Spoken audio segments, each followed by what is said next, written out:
मी प्रशांत जाधव, मी जायकवाडी पाटबंधारे विभाग पैठण ते कार्यक्रमावरून कार्यरत आहे। आज मला इन्स्टिट्यूट ऑफ इंजिनियर्सतर्फे आउटस्टँडिंग इंजिनियर्स अवॉर्ड घ्यायला अभिमान पण आहे आणि मला त्यांचे धन्यवाद पण द्यायचे। त्यांनी मला माझ्या कामाची दखल घेतली आणि मला सन्मान दिला, त्यामुळे त्यांचे धन्यवाद। जायकवाडी धरण म्हटलं तर आता मागच्या 3 वर्षापासून 2दा सतत भरला आहे। त्या वर्षीच फक्त एक गॅप आहे, यावर्षी सुद्धा 100% भरले आणि मराठवाड्यासाठी जायकवाडी धरण खूप महत्त्वाचं आहे।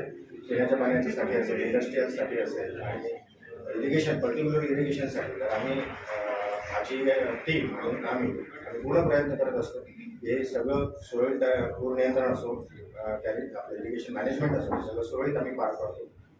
आणि याच्यानंतरही आम्ही जायकवाडी डॅमला होऊन 50 वर्ष झाले, ते सुद्धा आम्ही आता रिनोव्हेट करणार आहोत। फेज 2 मध्ये गार्डनसुद्धा पैठणचं आम्ही पूर्णपणे रिनोव्हेट करणार आहोत। म्हणजे पैठण हे जे संत नगरी आहे ती पर्यटन नगरीसुद्धा होईल याची खात्री तुम्हाला. थँक्यू।